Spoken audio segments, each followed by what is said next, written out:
সল্টলেক ঐক্যতান প্রাঙ্গণে বিজেপির একাংশে আলাদা দুর্গাপুজোর সূচনা খুঁটি পুজোর মধ্যে দিয়ে। আজ সল্টলেক ঐক্যতান হলে খুঁটি পুজোর মাধ্যমে সূচনা হলে বিজেপির একাংশে আলাদা দুর্গাপুজো। উপস্থিত ছিলেন বিজেপির প্রাক্তন সভাপতি রাহুল সিনহা সহ দলের বিধায়ক ও সাংসদরা।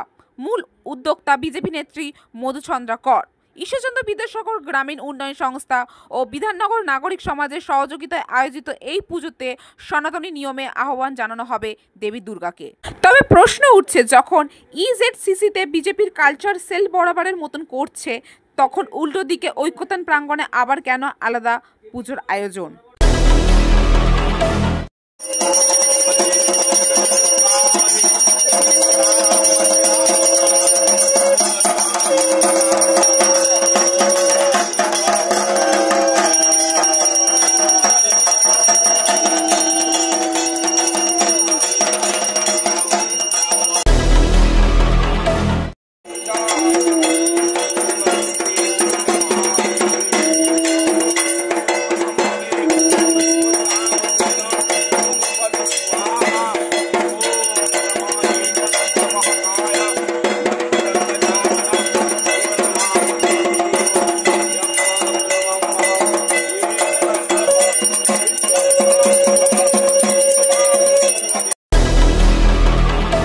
থেকে গোয়া থেকে আসাম থেকে, আর এখানে এসে উনি বলেন বাঙালিদের আমি সম্মান করব, বাঙালিদের পাশে আছি।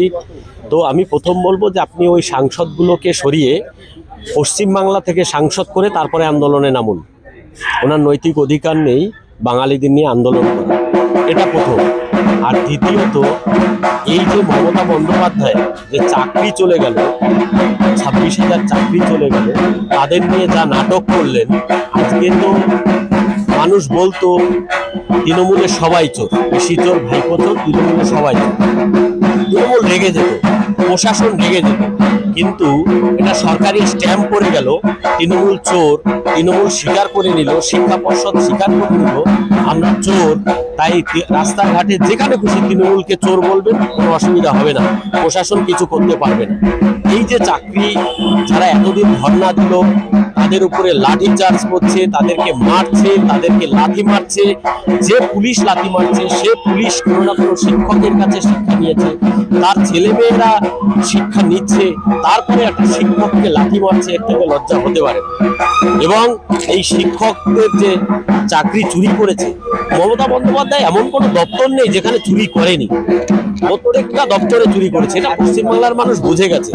আর আমরা কি দেখলাম এই আপনাদের মাধ্যমে, সেখানে আমরা দেখলাম